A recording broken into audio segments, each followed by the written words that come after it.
Gostaria que você já pegasse a sua Bíblia, que nós começássemos a ler um pouquinho a palavra do Senhor, para iniciarmos o nosso culto, amém?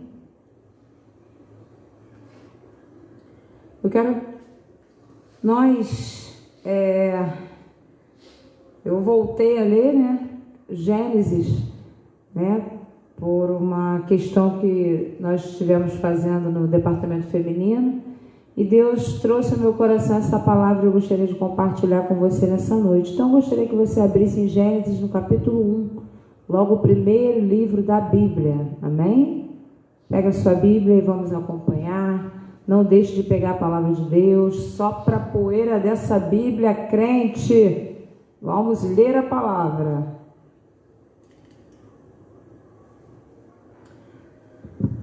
No princípio, esse é o capítulo 1, versículo 1.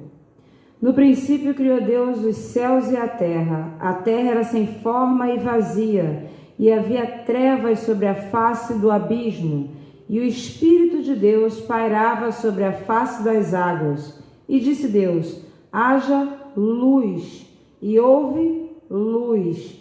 Viu Deus que a luz era boa, e fez separação entre luz e trevas. O nosso Deus, quando Ele forma a criação, Ele olha as trevas que haviam sobre a face do abismo e Ele logo separa o que é luz do que é trevas, Assim, quando nós encontramos Jesus, nós podemos detectar na nossa vida aquilo tudo que era trevas e deixarmos para trás e seguir a luz que é Jesus, E eu acho uma coisa que me chama muita atenção, que prende o meu coração aqui, mais uma vez lendo, porque cada vez que você lê a Bíblia, a mensagem é diferente, porque é uma frase batida, não sei se é de algum autor, mas eu sei que eu já conheço há muitos anos, que o autor desse livro, ele está presente quando você lê, então há um significado, muito diferente dos demais livros que você lê por aí. Então, o que eu aprendo aqui, conforme o Senhor vai desenvolvendo tudo aquilo que Ele vai fazendo nos 6 dias da sua criação, é que Ele primeiro prepara um alicerce. Você vê que aqui Ele separa a luz de trevas, assim como Ele coloca a terra seca, mares, e coloca a relva no campo, e faz grandes coisas. E na primeira parte, em que Ele começa a construir, Ele faz um projeto. Ele começa a arquitetar tudo, e depois que ele bota tudo direitinho arquitetado, o que ele faz? Ele decora, ele começa a decorar tudo, porque ele é Deus de detalhes. E ele fala aqui no capítulo 14, e disse Deus: haja luminares no firmamento do céu. Você vê que aqui no capítulo 4, viu Deus que a luz era boa e separou luz e trevas. Só no capítulo 14 ele coloca luminares no firmamento para fazer separação entre dia e noite. Humanamente, dia é onde você exerce atividade, noite é para o teu descanso. Então, o Senhor, em cada detalhe daquilo que Ele preparou para que nós viéssemos a viver, nesse mundo maravilhoso, que Ele criou maravilhoso, Ele fez detalhadamente para que fosse perfeito para mim e para você. E quando Ele me criou você, na verdade, os nossos antepassados, quando Ele criou Adão e Eva, logo que Ele criou Adão, o que Ele fez? Ele soprou. Ele soprou da onde? Dele mesmo. Ele soprou para que Adão tivesse vida. Seu fôlego de vida deu vida a Adão. Então, dentro de Adão, houve luz. Por quê? Porque Deus é luz. Então, dentro de Adão, havia uma luz que, por mais que anoitecesse e que o sol já não aparecesse mais e Deus brindasse, a noite com a lua, dentro do homem havia uma luz de Deus que Ele mesmo soprou. Porque dentro do homem, Ele colocou um pouco dele. Porque para que o homem estivesse vivo, Deus teria que soprar para que Ele pudesse nos chamar de filhos. E nem o pecado pôde impedir Deus nos chamar de filhos. E eu quero chamar a tua atenção para uma coisa nessa noite. Nada pode roubar a luz que há em ti. Nada pode ser trevas, as trevas que rodeiam muitas vezes as tuas noites ou os teus dias. Tem dias que a gente olha para um lado, olha para o outro e só vê trevas. Mas a luz que há em ti não combina com as trevas, porque a luz ela está dentro de você. Então não há dor, não há tristeza, não há pranto, não há doença que possa impedir a luz que há em ti se manifestar.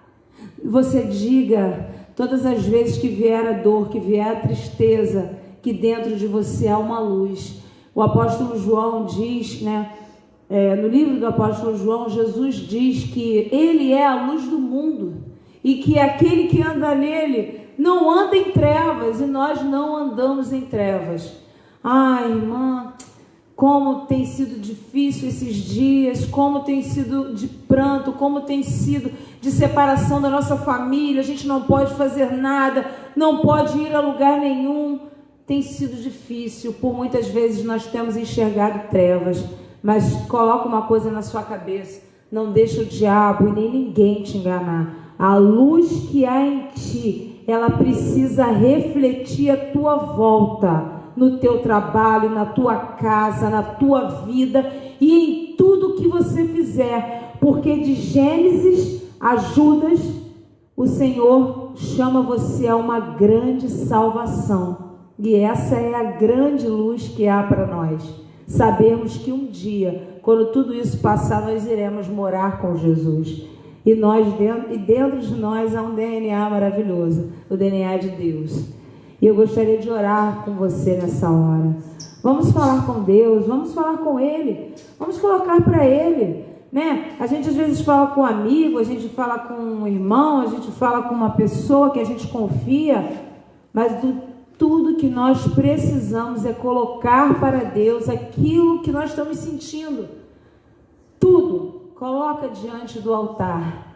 Chama Deus para o negócio. O que Ele pode mudar agora? Espera que você vai ver. Você está com fé? Então ora. Coloca Deus no negócio. Aleluia. Ah, Deus, nós te adoramos, ó Deus. Nós te bendizemos, Senhor. Aleluia. Glória a Deus. Nós te bendizemos na beleza da tua santidade.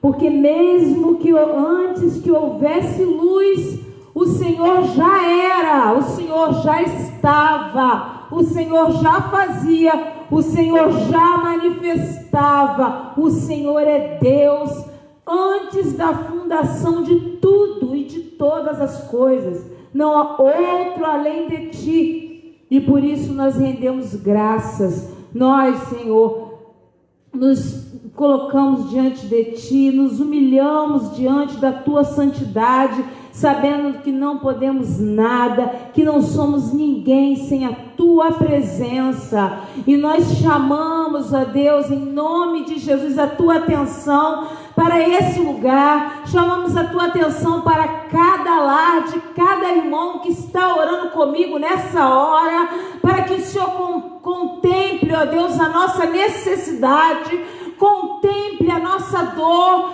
contemple a nossa tristeza, contemple, Deus, em nome de Jesus, toda a nossa necessidade. E primeiramente perdoa os nossos pecados, porque temos reclamado muitas vezes, ó Deus, quando na nossa casa não nos falta nada, quando temos saúde, não falta a nossa dispensa coisa alguma, Senhor. Ah, Deus, misericórdia, porque tantos estão em leitos de hospitais, tantos estão chorando, tantos estão, Deus, em nome de Jesus, pedindo, Deus, como último pedido, Senhor, e nós estamos, ó Deus, falando contigo, conversando, comendo. Ah, Deus, nosso funcionamento, nosso organismo está funcionando plenamente, e nós temos tirado o valor, achando que isso é tão pequeno, e isso é o que de melhor nós temos, e é o que tem feito sobreviver, e isso tem vindo da tua mão, e nós te agradecemos, ó Deus, porque reconhecemos que sem a tua mão Ah, Senhor, sem a tua mão nada do que foi feito se fez, e nada do que fazemos, ó Deus, em nome de Jesus, tem razão. Senhor, que demos valor à tua presença, valor à nossa casa, valor à nossa vida, valor à nossa família, valor ao nosso irmão. Ah, Deus, em nome de Jesus, Pai, venha estar, ó Deus, em nome de Jesus, nessa hora, visitando, Senhor. A visita, Pai, os corações, Pai. Muitos têm dito, Pai, que estão doidos para voltar à tua casa para te adorar. Muitos outros têm dito que têm sentido falta da comunhão. Muitos outros, ó Deus, em nome de Jesus, têm sentido, Deus, em nome de Jesus, falta de sua família, porque não pode estar perto.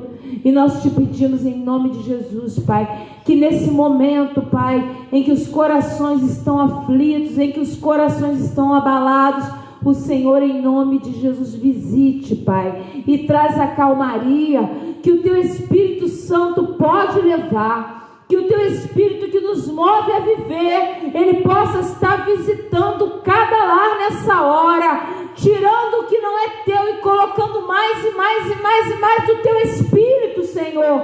Ó Deus, porque nós queremos voltar a te adorar no templo, nós queremos voltar a te adorar em comunhão. Mas nós precisamos, Senhor, de uma intimidade mais profunda contigo. E tu chama o crente nessa hora, tu chama o povo que te ouve nessa hora para ter mais intimidade contigo. É necessário, porque é um ato de misericórdia que tu tem tido para conosco. E nós te agradecemos, Senhor, e te pedimos, Senhor, sim, uma coisa: receba o nosso culto nessa hora. Nos deu uma semana abençoada. Eis aí mais um mês que se aproxima, meio ano, Deus. Ah, muitos desesperados dizendo: meio ano, Deus, eu não fiz nada. Tem gente que não tem nem história para contar. Louvado seja Deus, porque meio ano está fazendo amanhã, e nós estamos aqui, e nós estamos de pé, e nós estamos te servindo, porque tu és Senhor, e a nossa esperança está em ti. Receba sim, Deus, a nossa oração, receba os nossos pedidos de oração, e receba o nosso clamor, que tu és digno, Senhor. Receba o nosso louvor. Aleluia, e louvado seja o teu nome. Glória a Deus. Receba, tu és digno, Senhor. Aleluia. Eu vou citar um texto aqui, não é a pregação ainda. Vou citar um texto para poder fazer daqui um pouco um clamor e para nós darmos continuidade ao nosso culto, que está em Isaías 5:20. Ai dos que ao mal chamam bem, presta atenção, e a escuridade, ai dos que chamam o mal bem e ao bem mal, que fazem da escuridade a luz e a luz a escuridade, e o fazem amargo, doce, e o doce amargo. Ou seja, ele está dizendo que é daqueles que pegam e distorcem a realidade, que relativizam coisas que não podem ser. Você não pode chamar as coisas erradas de certas. Você não pode chamar as coisas que são ruins de boas. Você não pode chamar a treva de luz. Então, meu irmão, quero fazer a você uma palavra de despertamento. Cuidado, porque nem tudo que nós estamos vendo é de verdade. Estamos vivendo num ambiente politizado, onde as informações estão distorcidas. Nós estamos com a verdade. O cristão anda na verdade. Na tua luz, diz o salmista, veremos a luz. Só se pode enxergar a verdadeira luz que ilumina o entendimento e o coração, estando na luz que alumia o mundo, que é Jesus Cristo. Então, meu irmão, nunca se deixe levar pelo errado, passando-se de certo. Nunca se deixe levar por coisas erradas como se fossem boas. O que é certo sempre será certo. O que é bom sempre será bom. O que é ruim sempre será ruim. O diabo enganou Eva porque ele vai contar uma verdade e uma mentira. O diabo sempre mistura as coisas para confundir o ser humano. Então, meu irmão, verdade é o que nós estamos fechados. Estamos fechados com a verdade. Estamos fechados com o bem. Estamos na luz. E, meu irmão, nós temos que andar na luz. Cuidado, meu irmão, para você não ser seduzido por qualquer vento de palavras. Hoje nós estamos vendo aí como nós estamos vivendo no país, com tantas coisas acontecendo, tantas subversões, tantas coisas erradas, parecendo-se boas, mas não são. Mas a Bíblia diz que nós daremos conta de tudo que falamos, que pronunciamos e que repetimos uma mentira como verdade. Então, meu irmão, tenha cuidado, porque eu e você daremos conta um dia daquilo que nós estamos reproduzindo, porque o certo nunca vai ser errado e o errado nunca vai ser certo. A verdade nunca vai ser mentira e a mentira nunca vai ser verdade, porque nós temos um Deus que é verdadeiro e há de julgar os homens pelos seus atos. Nós iremos prestar nesse corpo conta daquilo que fizermos aqui nessa vida, bem ou mal. Pelas tuas palavras serás justificado e por elas serás condenado. Então, meu irmão, cuidado. Cuidado com o que você diz, cuidado com o que você reproduz. Você não é processo do meio, você é servo de Cristo. Amém? Meus irmãos, além disso, nós estamos também na campanha do Quilo. Conclamamos a você a continuar nos ajudando. Depois você pode falar comigo. Eu tenho que pegar, a irmã Vitória me pediu, que esses dias aí não consegui, mas a partir de amanhã os irmãos podem contar. Se vocês quiserem, é só falar comigo ou com o pastor Cristiano, que a gente dá um jeito aí, a gente vai buscar na sua casa, amém? Então pode contar conosco nesse sentido aí. Nós vamos orar também fazer um clamor por aqueles pedidos. Eu vi antes no culto que a irmã Érica pediu para que orasse pela equipe, né? Eles estão esgotados, né? Vamos orar para Deus abençoar, renovar as forças deles, para que Deus os guarde, os livre de todo mal, devido estarem na linha de frente lá, para que Deus os guarde. Vamos orar também. A irmã da Márcia, vamos orar pelo primo da Luciano, Paulinho, que é irmão do Gelson, que faleceu alguns dias atrás, né? Acho que já tem um mês ou mais. Então vamos orar porque a batalha é grande, vamos clamar por aqueles pedidos que estão lá. Então você já começa a elevar o teu pensamento, vamos clamar, vamos pedir a Deus agora nesse momento.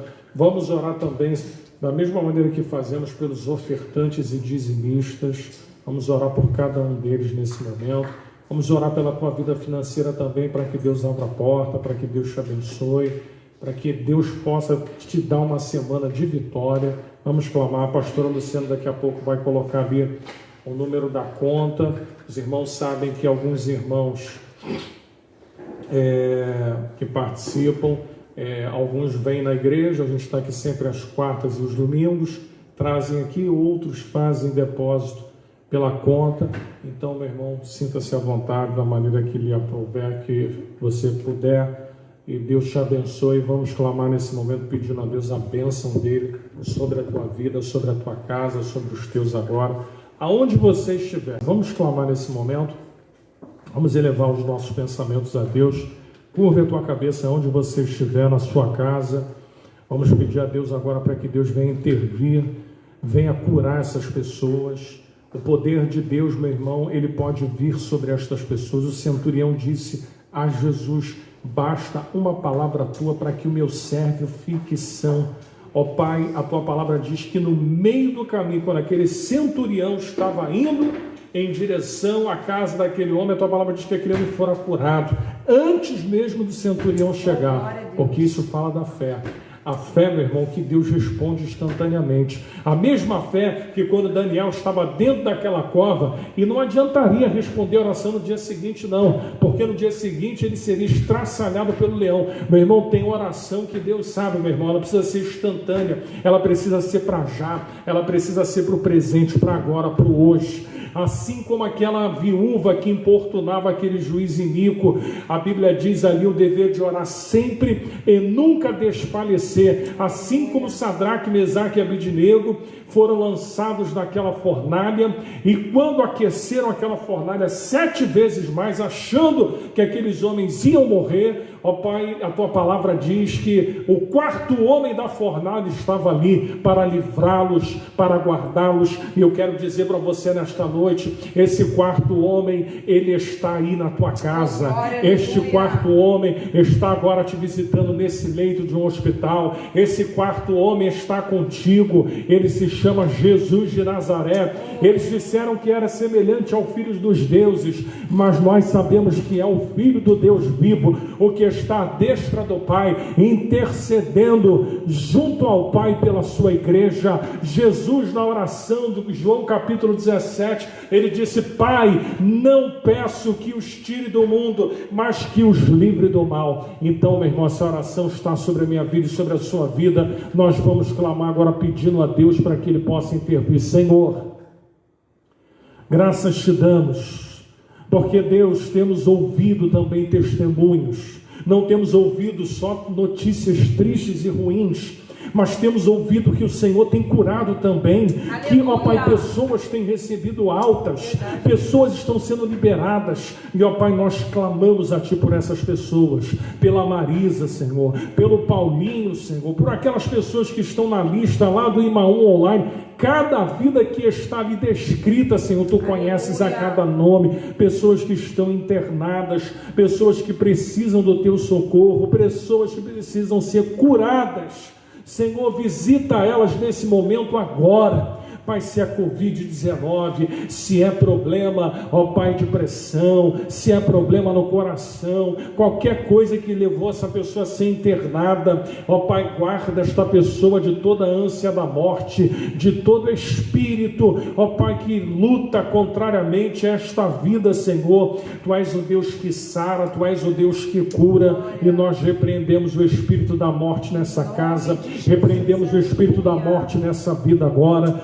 Ó Pai, rogamos a Ti para que a Tua mão de cura, Pai, venha visitar cada um neste momento. Pai, nós cremos no Teu poder, nós cremos que essas pessoas vão ser curadas, nós cremos no testemunho, nós cremos na Tua ação, Senhor. Guarda essas pessoas. Também, Senhor, abençoa os Teus filhos que têm dizimado, que têm ofertado, apesar de todas as dificuldades, Senhor, os Teus filhos têm sido fiéis a Ti. Abra a janela dos céus, derrama a Tua bênção, Senhor, sobre cada um nesta noite, Pai. Ó Pai, que se cumpra a palavra do Senhor que diz que o Senhor derramaria uma bênção tal, que dela viria maior abastança. Ó Pai, que assim seja, que assim se cumpra na casa dos Teus servos, que a bênção do Senhor enriqueça e não traga dores. Senhor, abençoe a todos, que todos possam ter uma semana abençoada, uma semana diferente, uma semana de cura, uma semana de respostas, uma semana de milagres na casa dos Teus filhos, em nome de Jesus. Amém. Louvado seja Deus. Abra comigo a sua Bíblia no 2º livro de Reis, capítulo 5. Essa é uma história que você já deve ter ouvido, de um homem, de uma figura importante naquele tempo, de um general, de um homem acostumado a batalhas, acostumado a vitórias, acostumado a ser honrado, acostumado a uma série de coisas. Mas às vezes, meu irmão, o ser humano, ele precisa, às vezes, se deflagrar, num bom sentido, né? Colidir com algo que seja maior do que ele. Enquanto o ser humano não tiver um encontro verdadeiro com Deus, ele ainda vai confiar em algumas coisas que ele pode fazer. É do ser humano. O ser humano, ele só reconhece a sua fragilidade, ele só reconhece a sua incapacidade, a sua impotência, quando ele fica diante de problemas que ele percebe que ele não foi suficiente para resolvê-los. E isso é da característica do ser humano. Por isso, meu irmão, Jesus se apresenta a cada um de uma maneira muito peculiar. Eu não sei como Jesus se apresentou a você na sua caminhada e na sua história. Eu não sei em que momento da sua vida ele apareceu no contexto em que você estava vivendo. Algumas pessoas vão dizer: eu estava vivendo no ápice da minha vida, eu estava vivendo o meu melhor momento. Mas, meu irmão, Jesus, quando entra na nossa vida, deixa eu dizer um segredo para você. Você achou que vivia o melhor momento da sua vida. Você achou que estava vivendo o melhor. Na verdade, você achava.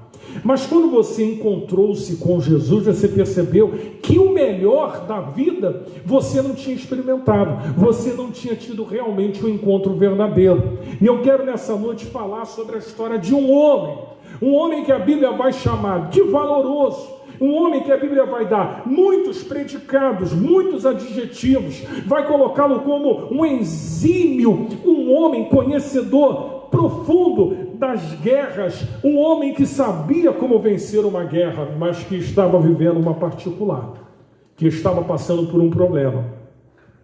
Aquele homem era valoroso, como diz o texto, porém ele tinha um problema. E nessa noite nós iremos falar sobre o problema de Naamã. Você vai conhecer um pouquinho a história desse homem. A Bíblia diz lá em Romanos 15:4: tudo quanto dantes foi escrito foi para o nosso ensinamento. Nada do que aconteceu com os grandes homens de Deus na Bíblia ficou em obscuro. Pelo contrário, a Bíblia diz que até Nabucodonosor era um rei que chegou um momento que ele achou que era o tal, né? Tanto que ele vai construir uma imagem de 30 metros por 3 metros de largura, uma imagem banhada a ouro, para que os homens pudessem lhe adorar.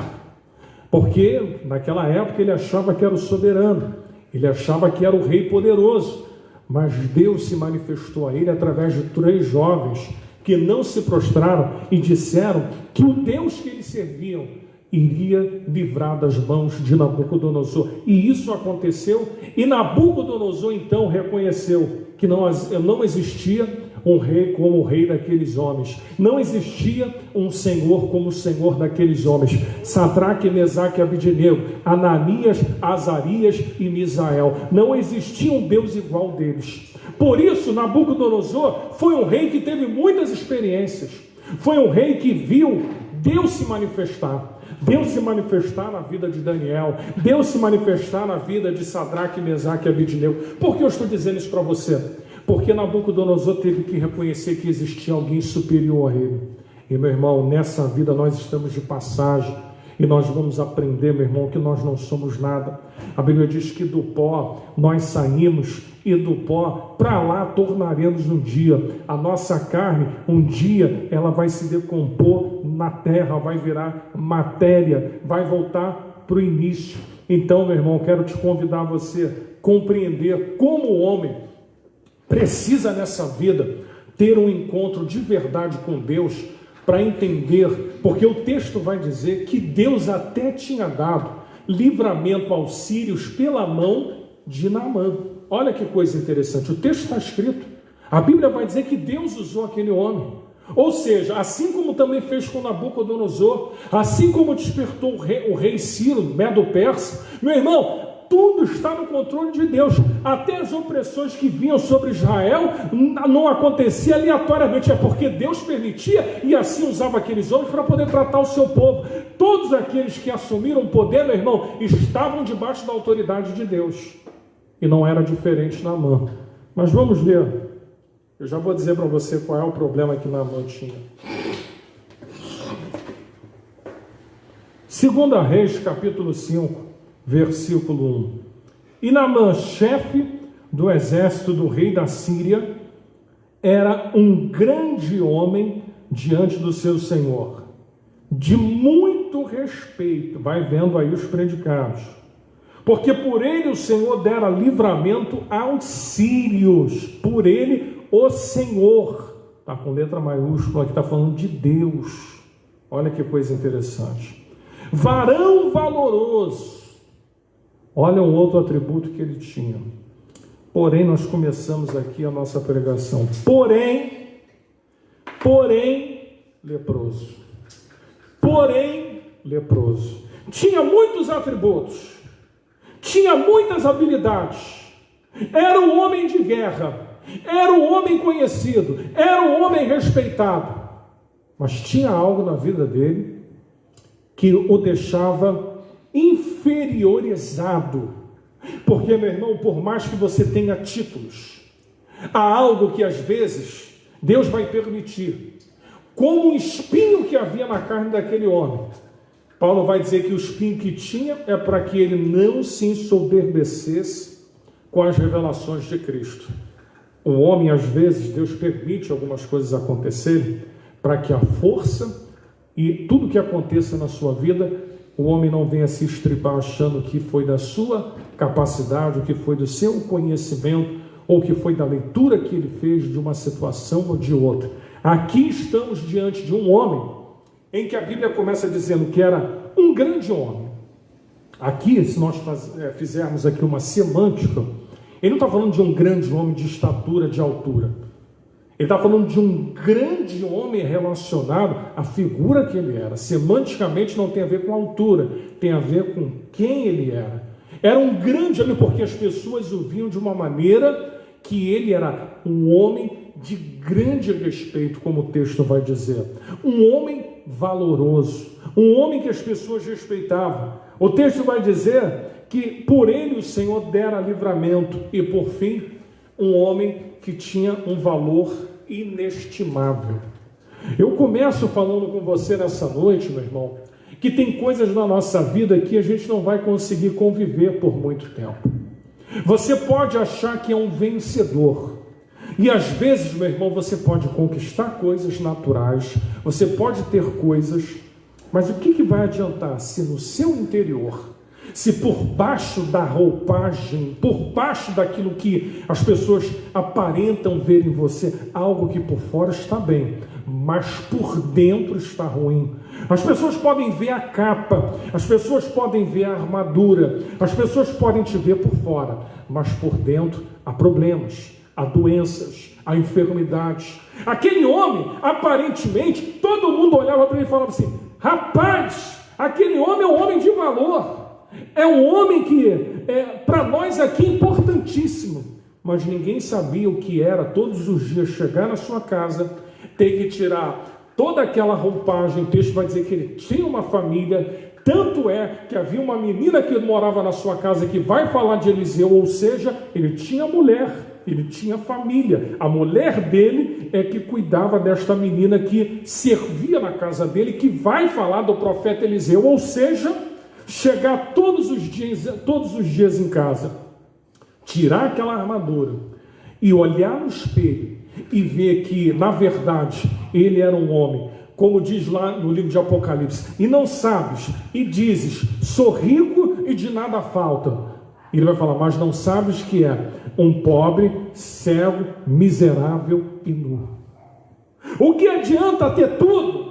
O que adianta ter riquezas? O que adianta ter coisas externas? Se o interior, meu irmão, está um sepulcro caiado. Se o interior do homem, meu irmão, na verdade está vazio, não tem vida com Deus, não tem intimidade com Deus. Havia uma doença naquele homem. Até externamente tudo bem, mas internamente aquele homem estava mal, porque debaixo da sua armadura existia uma lepra. E lepra naquela época, meus irmãos, não era uma doença benquista. Quando você pega lá Levítico 13, de 2 a 3, quando se fazia uma inspeção para saber se alguém tinha uma lepra, levava-se ao sacerdote. O sacerdote fazia a cariação para saber. Se tivesse, meu irmão, ele saía do convívio daquela sociedade e ia morar fora dali. Levítico 14, de 34 a 40, vai dizer que a coisa era tão séria que numa inspeção na casa, eles arrancavam até os tijolos da casa em que o homem tivesse contato. Ou seja, o leproso naquele contexto, ele era visto de uma maneira, meu irmão, terrível. Tanto que em Lucas capítulo 4, versículo 27, Lucas vai dizer que nos tempos de Naamã, muitos em Israel eram leprosos e não foram curados. Para vocês terem uma ideia. Nos dias de Eliseu, tinha muito leproso. E dentro de Israel. E não foram curados. Olha que coisa interessante. Quem vai ser curado é um homem que vive na Síria. Quem vai ser curado é um estrangeiro. Quem vai ser curado vai ser um homem. E aí me lembra muito de Cornélio, porque aquele homem era bom. Cornélio tinha um coração bom, era um homem temente, fazia esmolas, orava a Deus, mas ainda não tinha se convertido, ainda não tinha tido um encontro verdadeiro com Deus. A questão de Naamã é valoroso, era bom, era isso, era aquilo, mas ainda não tinha tido um encontro com Deus. Não adianta se pautar, porque eu sou bonzinho, porque eu faço isso, porque eu faço aquilo. Se não tiver um encontro com Deus, meu irmão, não entrará no reino dos céus. A Bíblia diz, quem não nascer da água e do Espírito, não vai ver o reino. Tem que nascer de novo. O homem era bom, mas estava doente. Não adianta ser bom e ser doente. A igreja de Corinto tinha todos os dons, mas era uma igreja carnal. Era uma igreja que vai descrever os dons espirituais lá. Capítulo 12 de 1 Coríntios, versículo 4. Aí em diante você vai ver os 9 dons lá. Mas olha para a igreja de Corinto. É uma igreja que tinha dissensão. Uma igreja que colocava no pau os irmãos, na justiça. Uma igreja, meu irmão, que flertava com o erro, com a prostituição. Uma igreja, meu irmão, que tinha problemas sérios. Porque espiritualidade não se mede por aquilo que as pessoas julgam pela aparência e pela capa. Espiritualidade é vida. Espiritualidade é quem tem contato com Deus. Espiritualidade não é barulho. Espiritualidade não é línguas estranhas. Línguas estranhas se chama edificação do cristão. Línguas estranhas eu me edifico, mas não é só por isso que eu consigo manter a minha vida de pé. Aquela igreja tinha todos os dons e influências, e Paulo comunicou todos os dons para aquela igreja. Porém, era uma igreja daquela época mais carnal que tinha. Perceba que não é o excesso de dom que transforma alguém espiritual. A espiritualidade não tem nada a ver com dom. O dom serve a vida de quem anda com Deus. O dom é para uma finalidade, mas o dom não espiritualiza ninguém. O dom não serve para santificar. O dom é para um uso e para uma finalidade específica da igreja. O profeta velho, que era sem vergonha, o profeta velho que já não andava com Deus, para você ver como é que é a força do dom. Quando Deus tem que punir o homem de Deus, porque o homem de Deus não ouve a sua voz e desobedece, quem Deus vai permitir que entre no caminho daquele profeta e fale com ele? O profeta velho. O dom não salva ninguém. O dom pode ser instrumento, mas o dom não salva. As pessoas podem usar o dom, mas não vão ser salvas. Por quê? Jesus disse que naqueles dias muitos dirão: Senhor, no teu nome profetizamos, expulsamos demônio, falamos em línguas. Jesus vai falar assim: apartai-vos de mim, eu nunca vos conheci. Aí diz lá em Mateus 7, 21 ou 24: porque dizeis Senhor, Senhor, se não fazei o que eu mando. Então a espiritualidade não pode ser medida pela aparência. Espiritualidade é construída e não leva pouco tempo não, meu irmão. Leva uma vida de construção em valores, daquilo que você vai plantando com Deus. A espiritualidade vai sendo nutrida, ela vai sendo acrescida, você vai tendo experiências, você vai experimentando os dons que Deus te dá, o vocacional, para que então você possa usufruir do dom espiritual para uma finalidade. Então, meu irmão, tudo vai acontecendo de acordo com a necessidade e com a edificação do corpo de Cristo, como diz Efésios capítulo 4, versículo 11, que uns Deus deu para apóstolos, para pastores, para profetas, evangelistas e doutores. O dom é Deus que dá, meu irmão, para uma finalidade. Então era um homem extremamente valoroso, era um homem que tinha o seu valor na sociedade, mas era um homem que chegou num ponto em que ele estava doente. A doença daquele homem era chegar todos os dias na sua casa, remover aquela roupa, que não era uma roupa fácil para um comandante, tirar toda aquela... Lembra de Davi quando tentaram colocar sobre ele uma roupa que não cabia nele direito, que era a armadura de Saul? Servia para Saul, não servia para Davi. Mas aquela armadura que entrava todos os dias, ela já não estava boa. Por quê? Porque o que estava debaixo daquela armadura não deixava Naamã ser o que de fato ele deveria ser. O valor, deixa eu dizer uma coisa para você, Ele não é medido por aquilo que os homens dizem. Aleluia. 2 Coríntios capítulo 6, versículo 9, parte A. Ele vai falar assim: desconhecidos, porém bem conhecidos. Sabe o que Paulo está dizendo? Desconhecido aos homens, porém bem conhecidos a Deus. O que eu e você precisamos ser? Bem conhecidos nos céus, bem conhecidos de Deus. Podemos ser desconhecidos dos homens, isso não importará muito, porque isso não nos servirá para trazer salvação e nada para nós. O desconhecimento pelos homens, isso pouco importará. Mas se você for bem conhecido nos céus, aí sim, aí você vai ter sempre com Deus abertura, autoridade para exercer no nome dele as coisas que Deus tem para você. Então vamos lá. A Bíblia traz homens que foram acometidos de lepra. Esse homem, ele passa a ter a lepra. Outros homens passaram a ter por falta de diligência. Você quer ver Uzias? Uzias, ele vai entrar no templo achando que pode sacrificar e ofertar. Os 80 sacerdotes que estavam de plantão disseram: não faça isso, Uzias. Ele viola a casa, viola o templo, oferece o sacrifício e lhe sai uma lepra na testa. E assim Uzias ficou até o dia da sua morte. Outro que tentou usurpar o que não era para ser usurpado foi Geazi, o servo deste homem aqui chamado Eliseu, que nós vamos conhecer ao longo dessa história. Vamos lá. O que eu aprendo aqui, meu irmão, com esse homem? Esse homem, meu irmão, era um homem que eu falei para você, cheio de valor, respeitado, considerado. E aí, ele chega em casa num belo dia, imagino que já cansado daquele sofrimento, porque, meu irmão, às vezes, ninguém sabe.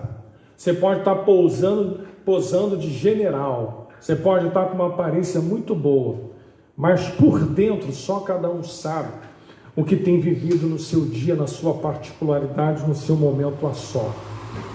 É aquela coisa que você fala: bem, ninguém sabe o que eu estou passando.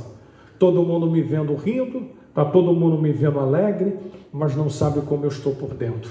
Nós temos o homem interior e nós temos o homem exterior. O homem interior precisa se renovar todos os dias, senão o homem exterior se corrompe.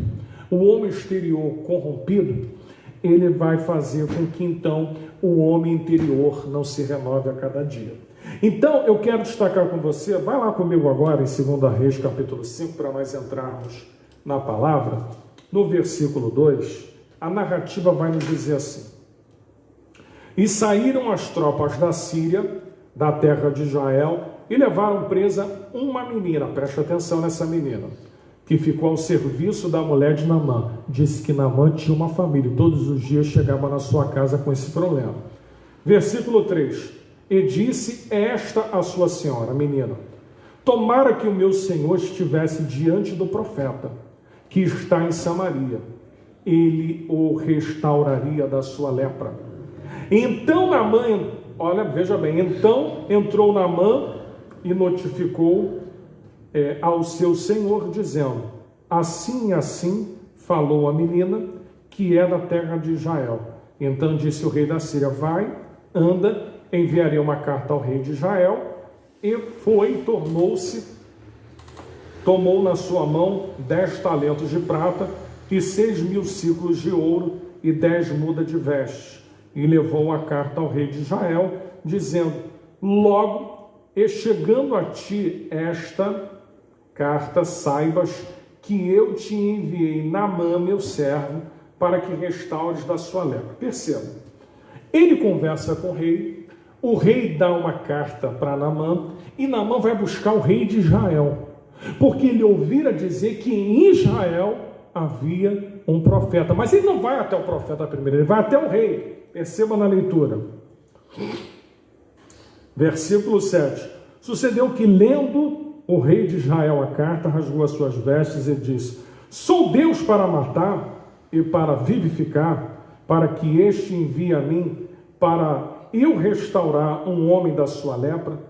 Pelo que deveras notai, peço-vos e vede que busca ocasião contra mim. O rei disse assim: bem, o rei está arrumando para mim. Porque o que eu posso fazer por esse homem? Posso fazer nada. Mas nós vamos começar a nossa história aqui. Versículo 8.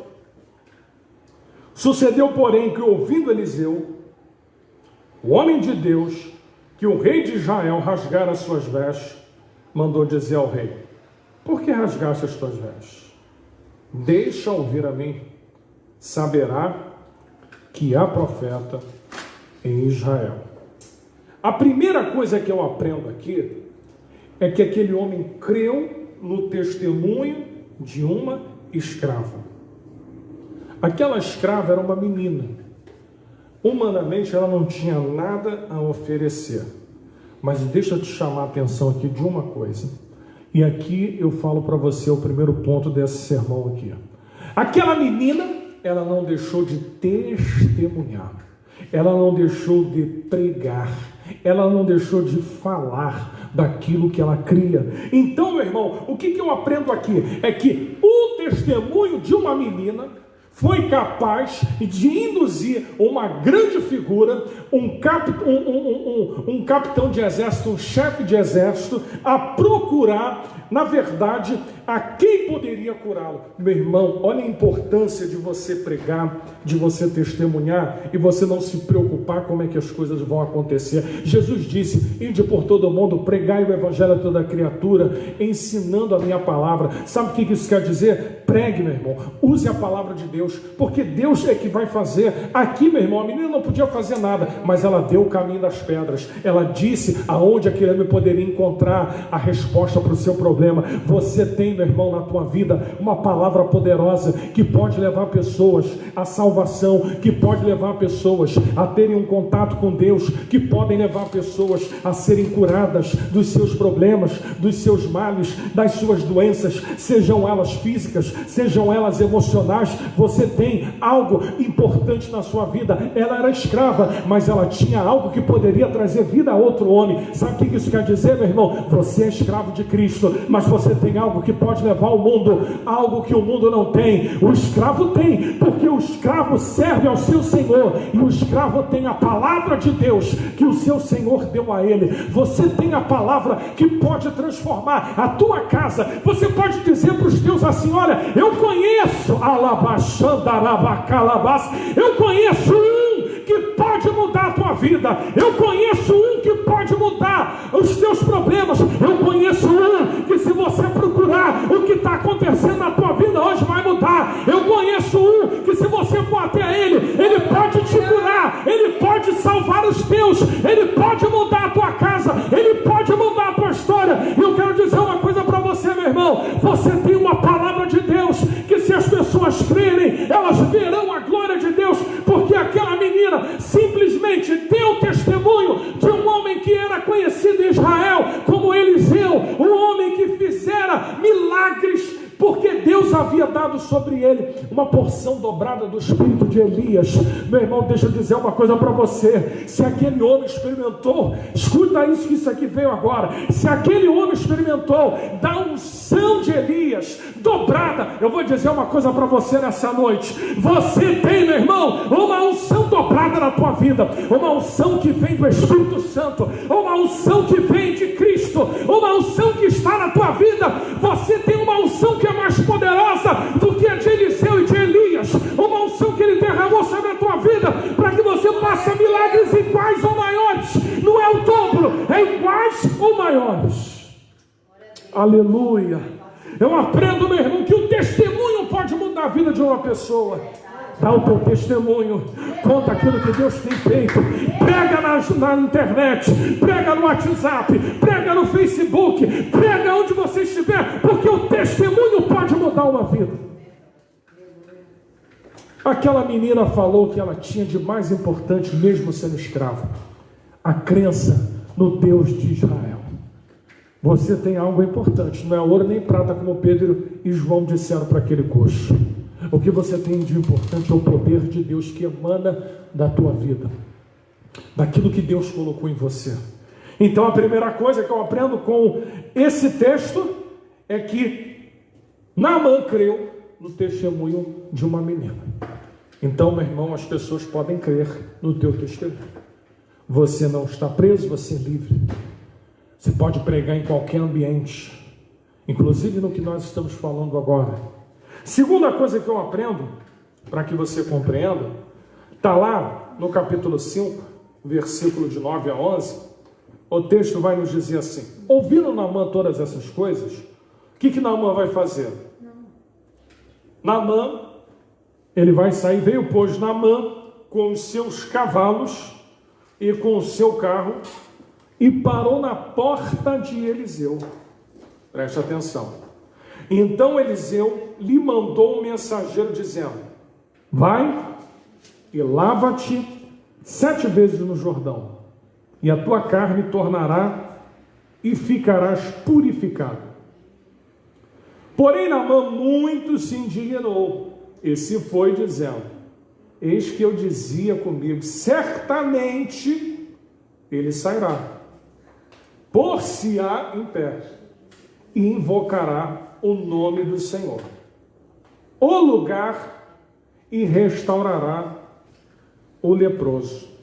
A segunda coisa que eu quero que você fixe aí é que para a bênção chegar, vai depender daquilo que você está disposto a sacrificar. Entendeu bem? Para que Deus possa operar na sua vida, você tem que sacrificar algo. Você lembra quando Deus falou com Abraão? Deus falou: vai ao Moriá, oferece o teu filho em sacrifício a mim, oferece o teu Isaque. Isaque quer dizer riso. Oferece o teu melhor. Oferece o teu melhor no sentido de que esteja bem-humorado para mim. Me dê o que você tenha de melhor. A segunda coisa que eu aprendo é que para a bênção chegar, meu irmão, você tem que estar disposto a sacrificar algo na sua vida. Ele achou o quê? Que ia procurar Eliseu? Eliseu ia sair da sua casa, Eliseu ia até ele e ia satisfazer os desejos do coração de Naamã? Bem, meu irmão, Deus sabe o que faz, sabe por quê? Porque se Deus fizesse isso, ele ia embora curado e não voltaria mais e não queria ter experiência com Deus. Meu irmão, para que a coisa se aprofunde com Deus, Deus vai permitir que o homem também, meu irmão, entenda que quem tem que ir a quem é quem depende. Deus não depende do homem. Quem depende de Deus é o homem. Então, meu irmão, nesse jogo de poder, ele tinha que saber que existia alguém que estava acima dele. E, meu irmão, para você entender e para que você compreenda nessa vida, existe sempre alguém superior a você. E no que eu estou dizendo agora, meu irmão, Deus está sobre você. Você está abaixo de Deus. Então a segunda coisa que eu aprendo é que para a bênção chegar depende do que você está disposto a sacrificar. Eliseu não o atendeu. Ele achou que Eliseu ia atender. Eliseu disse para ele assim, vou usar uma linguagem figurada: pega a senha e vai para a fila. Sabe por quê, meu irmão? A bênção de Deus, ela não é de qualquer maneira. Não pense você que você vai e Deus vai te atender, porque ele tem que te atender porque você é Naamã. Porque você é importante a quem? Porque o importante aqui na história, meu irmão, não é Eliseu, porque Eliseu não vai lá fazer demonstração.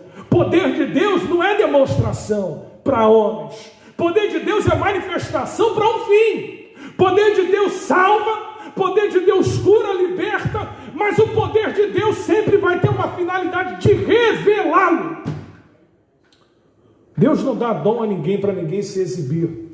Você acha que Eliseu ia sair para se exibir? Para que Eliseu precisava se exibir? Todo mundo sabia quem era Eliseu em Israel. Aleluia.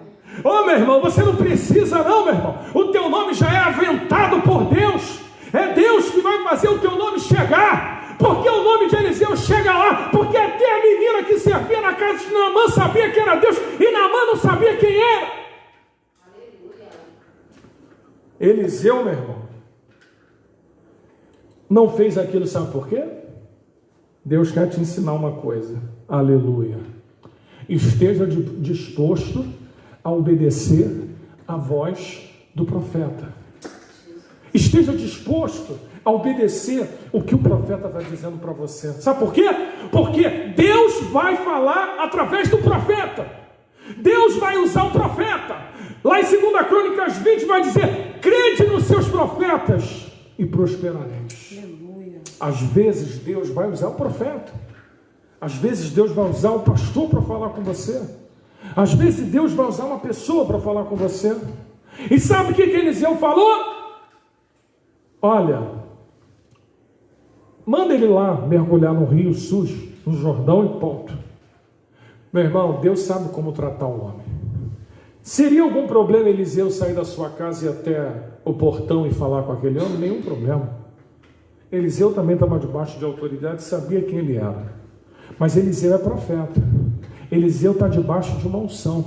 Eliseu não está ouvindo o que as pessoas estão falando aqui fora. Porque eu imagino que a pressão é: pô, Eliseu, quem está aí é o capitão da Síria. Vai lá, cara, vai lá. Eliseu devia estar pensando assim: quem ele é? Oh, aleluia. Aleluia.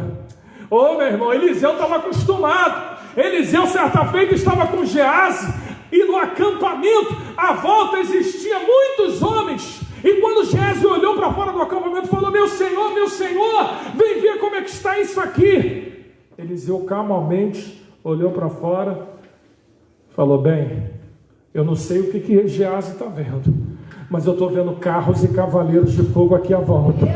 Eu não sei o que Geazi está vendo. Sabe o que Geazi representa, meu irmão? Pessoas que estão vendo o problema, mas não estão vendo o tamanho do seu Deus. Pessoas que estão olhando à sua volta as coisas que estão acontecendo, mas não tendo capacidade de ver que Deus está no controle de todas as coisas. Eu imagino que o servo que foi levar a mensagem para Naamã, no meio do caminho vai pensar assim: o que Eliseu está fazendo? Meu irmão, Deus está no controle de tudo. Deixa Deus tratar aquele marido, deixa Deus tratar a tua mulher, deixa Deus tratar a tua casa, deixa Deus trabalhar, porque Deus sabe como faz. Deixa Deus mandar mensageiros, deixa Deus fazer da maneira como Ele quer, porque Deus está no controle. Eliseu falou assim: vai, mergulha no rio sujo. E aí quando o homem chega e diz assim: olha, o meu Senhor mandou dizer para você ir lá e mergulhar no Jordão. Ô, meu irmão, quando aquele homem ouve aquilo, ele fica enfurecido. Ele devia pensar assim: bem, eu saí lá da Síria, vim aqui para falar com esse homem, trouxe presentes ao rei, e esse homem me recebe dessa maneira. Talvez o problema não seja a lepra. Talvez o problema daquele homem não era só a doença que estava aqui. Talvez o problema daquele homem é porque ele não reconhecia que existia uma autoridade que estava acima da dele. Quem sabe nessa noite, meu irmão, o teu problema e a tua doença se chama reconhecer a autoridade que está sobre a tua vida. E essa autoridade está aqui nessa noite, se chama Jesus de Nazaré. Aleluia. Sabe o que aconteceu? Me acompanha no versículo 11 e 12. Porém Naamã muito se indignou e se foi dizendo: eis que eu dizia, olha só comigo, ele estava certo disso, que ele ia ser recebido dessa maneira. Certamente ele sairá. Ele veio confabulando no caminho, já pensando tudo bem. Ele é profeta, eu vou chegar lá, vou levar os presentes para o rei, ele vai sair, vai me atender. Oh, meu irmão, as pessoas precisam entender que para se apresentar a presença daquele que pode te abençoar, não é de qualquer maneira. Ah, mas era Eliseu. Eliseu na terra representava Deus. Ele era a boca de Deus e a solução dos problemas para aquele homem. Então, meu irmão, continua me lendo comigo aqui, versículo 11. Ele vai dizer: certamente sairá comigo. Certamente ele sairá. Pôr-se-á em pé, invocará o nome do Senhor, seu Deus, passará a sua mão sobre mim, e o lugar, passará a sua mão no lugar, e restaurará o leproso. Perceba que ele tinha tudo preparado na cabeça. Bem, Eliseu vai fazer dessa maneira, desse jeito. Eu imagino que no meio do caminho Deus já falou. Sabe por que eu estou dizendo isso? Porque Eliseu não era qualquer profeta. O texto vai dizer que quando os inimigos armavam para poder pegar o rei em Samaria, a Bíblia diz que na recâmara, antes das coisas acontecerem, Deus revelava a Eliseu Eliseu revelava o rei. Tanto que o rei que quis combater contra o rei de Israel ficou revoltado. Quem é que está caguetando? Quem é o X9 aqui no nosso meio, que todas as vezes que a gente vai contra Israel, Israel já sabe? Não era não, existia profeta lá. Existia um homem de Deus que Deus falava e Deus antecipava. A Bíblia diz que nada acontece sem que Deus antes, meu irmão, não revele. Meu irmão, Deus não te deixa perdido, Deus não te deixa enganado com nada, Deus vai te mostrar. E Deus mostrou para Eliseu quem era Naamã. Então Naamã está vindo com uma ideia. Deus falou para Eliseu: Eliseu, tu não vai sair, tu não vai colocar a mão nesse homem. Ele vai aprender que para vir à minha presença, para alcançar algo de mim, primeiro tem que obedecer. A bênção de Deus, você precisa aprender. Tem muita gente que acha que a bênção de Deus se conquista de qualquer maneira. E o maior problema é que as pessoas acham que os bens materiais são bênçãos. É aí que as pessoas se enganam. Bens materiais não são bênçãos. As bênçãos advêm daquilo que Deus coloca a sua mão e abençoa. Tem muita coisa que não tem mão de Deus. Você sabia disso? Tem muita coisa que as pessoas conquistaram que Deus nunca esteve, que a mão dele nunca esteve, mas como o sol nasce para o justo e para o injusto, então segue adiante. Muitas coisas não passaram pelo crivo da bênção de Deus, sabe por quê? Porque quando você não chama Deus para o teu negócio, Deus não é o diabo. O diabo, meu irmão, ele se intromete. O diabo, ele entra onde não é chamado. O diabo, o texto vai dizer que ele é ladrão. Ele vem pela porta dos fundos. O diabo nunca vem pelo caminho certo. Deus não. Eis que estou à porta e bato. Se alguém abrir, eu entro. Moro. Vou ceiar com ele. Vou estar com ele. Nele farei morada. É assim que Deus age. Vamos lá, versículo 12. O texto vai nos dizer assim: não são porventura Abana e Farpá, os rios de Damasco, melhores do que todas as águas de Israel? Não poderia eu me lavar neles e ficar purificado? Voltou-se e ficou na sua indignação. Terceira coisa que eu aprendo é que Deus estava tratando Amã. Amã, aqui na fala dele, Naamã, queria ensinar a Deus. Você já viu que tem pessoas às vezes que ela fala para Deus: não, Deus tem que ser assim. Não, Deus tem que ser assado. Não, Deus, eu só vou se for assim. Bem, tem alguma coisa errada. Bem, está vindo de onde? De cima para baixo ou de baixo para cima? Quem é que tem um domínio ou quem é que controla as coisas? Porque aqui, aquele homem se indigna, vai embora. A terceira coisa, Deus estava tratando Naamã. Entenda uma coisa: Deus às vezes vai nos tratar. E não pense você, porque você está na igreja, que Ele não vai te tratar, não. A hora que você sair da posição, a hora que você tomar decisões precipitadas, a hora que você não colocá-lo à frente das coisas, a hora que você agir por conta própria, muitas das vezes Deus vai permitir o teu fracasso. Lembra Josué? Josué, Deus falou: aonde colocar a planta dos teus pés é teu. Porém, Deus permitiu que ele perdesse para Ai. Sabe por quê? Porque ele estava se esquecendo de um princípio. Não adianta achar que vai sair para a guerra de qualquer maneira, que vai ganhar qualquer coisa. Não foi assim que Deus ensinou. Aí Josué pega lá, reúne, leva uns 2, 3 mil homens aí. Então, mas, meu irmão, se tem coisa errada dentro de casa, se há pecado em oculto, se há coisas que não estão agradando a Deus, você vai sair e não vai conseguir. Sabe por quê? Quando aquele homem se levanta, Deus fala assim: bem, Ai botou eles para correr, passaram a maior vergonha da história. Um homem que estava conquistando terras e mais terras caiu para uma cidadezinha chamada Ai. E aí ele vai orar: Senhor, Senhor. E aí descobriu que o problema, meu irmão, era que havia anátema, que havia o pecado de Acã escondido, que haviam coisas erradas que Deus não estava se agradando. Entende? Que às vezes Deus, mesmo dizendo para a gente assim: a terra é tua, tu vai conquistar, mas a hora que tu der mole, Ele vai te fazer você parar, vai mostrar para você o teu erro e você vai ter que tirá-lo. Se você continuar e deixar a coisa errada, meu irmão, não vai prosperar, ainda que tenha a palavra de bênção sobre a tua vida. Deus não prospera e não constrói e não derrama vinho em odre rasgado, velho, roturado. Deus não vai fazer isso. Deus, para te abençoar, vai fazer coisas em cima de coisas corretas. Então aquele homem sai decepcionado e aquele homem está voltando. Olha o que o texto diz no no versículo 13. Então chegaram-se a ele os seus servos. Ele saiu com algumas pessoas numa comitiva. Ele está vindo embora. Aí os seus servos, perceba, vão agir com ele de uma maneira que vão colocar dúvida no coração. Ele vai dizer assim, e lhe falaram e disseram, meu pai, se o profeta te disser alguma coisa, ou alguma grande coisa, porventura não farias? Eles estão assim, dizendo assim, bem, tu saiu daqui de uma maneira, tu saiu daqui disposto a tudo para ser curado. E aí você ficou indignado, mas se ele te pedisse alguma coisa, tu não ia fazer isso quando chegasse lá? Colocou uma dúvida. Vai falar assim, não farias?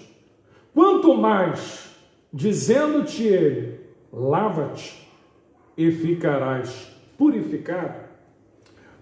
Olha só, aqueles servos disseram, você saiu disposto a fazer tudo, você saiu disposto a obedecer tudo, o que aconteceu no meio do caminho? Meu irmão, é aqui que a gente vai refletir, o que aconteceu no meio do caminho? Você saiu disposto a fazer tudo, você disse que seguiria Jesus, você disse que abriria a mão das coisas, o que fez você andar por um outro caminho? Paulo escrevendo aos Gálatas vai dizer assim, corris bem.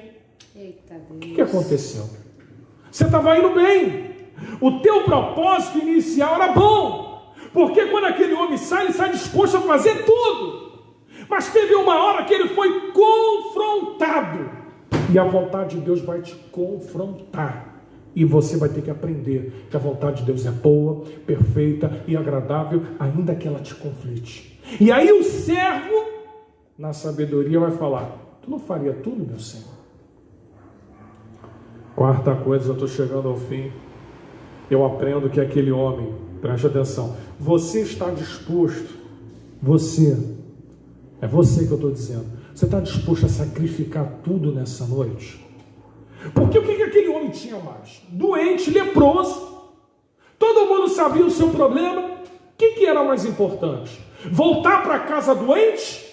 Ou abrir mão de toda aquela roupagem externa, de todo aquele ego, de todo aquele título que ele tinha e reconhecer que para poder se aproximar de Deus, você precisa primeiro entender quem Deus é. Você é menor, ele é maior. Quando Saulo se converte, Deus muda o nome dele. Sabe por quê? Porque Saulo no hebraico é grande, Paulo é pequeno. Então Deus precisava transformar Saulo em Paulo. Aquele homem que era grande precisava agora ser pequeno para Deus usar. Para Deus fazer algo na tua vida, primeiro ele vai ter que transformar você. Não pense você que a bênção vem antes da transformação, não. O maior milagre se chama transformação de vida, mudança de caráter, uma nova vida em Cristo. É isso que Deus quer fazer na vida do homem. Antes da cura, Deus queria entrar no coração daquele homem, meu irmão. Para que Deus possa operar algo na minha, na sua vida, primeiro Ele precisa penetrar no teu coração. Filho, dai-me o teu coração. Jesus disse para aquela mulher samaritana, dai-me o teu labebe, dai-me o teu coração, mulher. Porque aquela mulher vai pegar água. Aquela mulher não queria dar água, mas o que Jesus pediu àquela mulher era algo alcançável a ela. Deus nunca vai te pedir nada que não seja alcançável a você. O que Deus falou para Naamã é, vai lá e mergulha naquele rio. Ah não, mas eu poderia mergulhar nos rios lá da minha terra. Farpá e Abana são rios bons para mergulhar. Mas meu irmão, quer andar com Deus, obedeça. Meu irmão, não tem ordem absurda que venha de Deus quando Ele te chama a viver uma vida de obediência. Então, meu irmão, eu aprendo aqui. Quarta coisa, e me encaminho para a quinta para nós encerrarmos. Você está disposto a sacrificar tudo? Você está disposto nessa noite a você abrir mão da tua vontade? Arpai e Abana Esquece. O que Deus quer para você é lá no Jordão. Meu Deus, aleluia. Oh, meu irmão, no Jordão quer dizer... O que quer dizer Jordão? É onde você desce. Ele quer que você desça. Aleluia. As águas, meu irmão, podem ser sujas, mas a obediência vai fazer você sair dali limpo. A obediência vai trazer bênçãos para a tua vida. A obediência vai curar a tua vida. A obediência à palavra de Deus vai mudar a tua história. E aqui eu termino no versículo 14. Então desceu e mergulhou no Jordão 7 vezes, conforme a palavra do homem de Deus.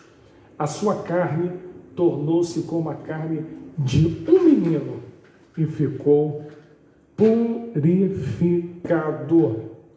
Meu irmão, o que eu quero dizer para você nessa noite? Aquele homem deu 7 mergulhos. E eu quero terminar essa palavra dizendo para você, o primeiro mergulho, meu irmão, você tem que ter fé. Porque quando aquele homem entra a primeira vez, ele não é curado de primeira. Entende isso? Quando Deus mandar você fazer alguma coisa, persista. A fé é o firme fundamento das coisas que não se vê, a certeza das coisas que se esperam. Eu não preciso ver para acreditar. Se ele falou, vai. Então aquele homem deu o primeiro mergulho, fé. Anote aí, primeiro mergulho, fé. O segundo mergulho daquele homem é que ele obedeceu. Você precisa hoje dar outro mergulho na tua vida, obediência. Você precisa dar um mergulho de fé. Você precisa dar um outro mergulho de obediência. O terceiro mergulho fala de renúncia. Você precisa dar mais um mergulho na tua vida hoje. Renunciar às coisas que te afastam de Deus. Renunciar ao pecado. Renunciar às coisas que estão te separando da comunhão com Deus. É o terceiro mergulho que você precisa dar. O quarto mergulho é tudo que o homem precisava.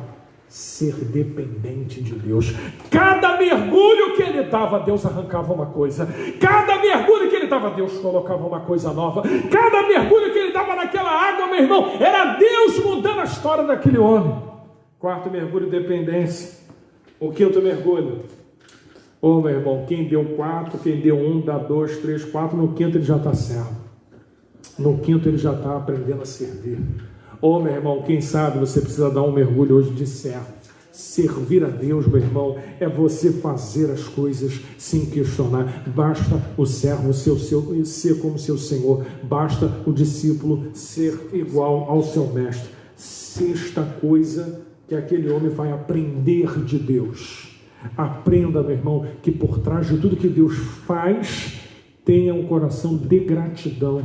O sexto mergulho vai te ensinar a ser grato. Aquele homem não via ninguém acima, mas no sexto mergulho ele está acreditando que o sétimo que está por vir vai mudar a sua vida. Sabe o que isso se chama, meu irmão? Já não é mais uma coisa que eu recebi do início. Eu já estou sendo grato por cada mergulho que eu estou dando na minha vida. E o sétimo, aleluia, todas as vezes que Jesus curava alguém, ele vai e dizia assim: vai, porque a tua fé te salvou. O sétimo mergulho não é só o da cura da lepra. O sétimo mergulho na mão sai diferente. O sétimo mergulho que você vai dar essa noite vai fazer você ser salvo. Salvo do pecado, salvo da morte, salvo da doença, salvo do que pode causar dano à tua alma, porque a maior bênção que o homem pode conseguir é a salvação. Em cada mergulho que aquele homem dá, ele encontra a Deus de uma maneira peculiar.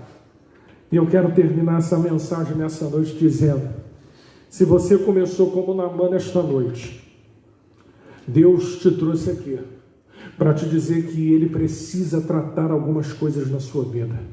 Não dá para continuar caminhando se há dentro de você uma lepra de baixo, escondida, que ninguém vê, mas que está te afastando de Deus. Uma enfermidade que pode estar ocasionando dentro do teu ser, da tua alma, algo que não esteja fazendo bem para você. Você é valoroso, as pessoas te veem como um valor inestimável, mas você, para Deus, precisa ser tudo isso. Você pode ser para os homens, mas você precisa ser para Deus. Aleluia. E eu quero terminar essa mensagem orando por você. Eu quero dizer para você, meu irmão, que o Deus que curou aquele homem e que mandou ele fazer aquilo está aqui. Oh, meu irmão, Deus que manda você fazer coisas que aparentemente você fala, que isso, Deus? Deus está mandando, meu irmão, no teu coração, lá no teu íntimo. Para Naamã foi 7 mergulhos. Para você, Deus está dizendo aí no teu coração o que você deve fazer. Você precisa dar esse mergulho na tua vida hoje. Você precisa se lançar de cabeça hoje. Você precisa dar um mergulho profundo. Você precisa entrar de verdade nessas águas. Você precisa se aprofundar nas coisas de Deus. Faça como Ezequiel, que quando teve aquela visão do rio, ele viu que o homem estava ali dentro, e cada vez mais que ele adentrava rio adentro, as águas iam subindo dos artelhos até o joelho, daqui a pouco aqui nos lombos, e daqui a pouco, meu irmão, aquele homem já estava mergulhando, porque fala da intimidade e fala dos mergulhos que você está dando. Então, meu irmão, você vai aprender hoje que mergulhar, se lançar em Deus, quer dizer que você está disposto a obedecer. Se você está disposto a obedecer, mergulhe comigo agora em oração. Feche os teus olhos. Senhor, graças te damos. Aleluia, louvado seja o teu nome. Podemos sentir a tua presença neste lugar. O Deus vivo está aqui. O mesmo Deus que a menina disse, lá em Israel há Deus, há um profeta que fala e Deus faz. Quem sabe Deus está dizendo para você nessa noite, a Deus nessa noite aqui suficiente para fazer o que você imagina. Deus pode abrir portas, Deus pode curar, Deus pode salvar, Deus pode fazer, mas Deus está dizendo para você, mergulha hoje, mergulha, sai da tua comodidade, venha. Não é em Abana e Farpá, não é onde você quer, não, é onde eu quero, mergulha, sai da comodidade e se lança, venha aos meus propósitos, te diz o Senhor. Se lança nessa noite, porque Deus quer te abençoar profundamente. Deus quer abençoar a tua vida grandemente. Deus quer te fazer valoroso por dentro e por fora. Deus quer que você seja valoroso aos homens e a Ele. Deus quer, meu irmão, que as pessoas te vejam de uma outra maneira. Senhor, muito obrigado. Obrigado por tudo que fazes. Obrigado pela tua bênção que enriquece. Obrigado porque tu és bom. Obrigado, Senhor, em nome de Jesus. Amém. Meus irmãos, nós estamos chegando ao fim deste culto, agradecendo a Deus, porque Deus é bom. Profetizo a você uma semana de vitórias, de bênçãos. Foi na sexta ou no sábado, a nossa irmã Rafael, que aniversariou, sexta-feira, né? Louvado seja Deus pela vida da irmã Rafael, que completou mais um ano nessa sexta-feira agora. Que você possa ter uma semana repleta de bênçãos de Deus, de saúde de Deus. Uma semana para que você possa se mergulhar nas coisas de Deus. Amém? Estamos chegando ao final. Deus abençoe. Pastora Luciana, diaconisa Thaís, que está aqui conosco aqui. Deus as abençoe. Vamos encerrar, vamos agradecer, impetrar a bênção apostólica. Que o Senhor te abençoe e te guarde. Que o Senhor levante o seu rosto sobre ti, tenha misericórdia de ti e te dê a paz. Deus abençoe a todos em nome de Jesus. Amém.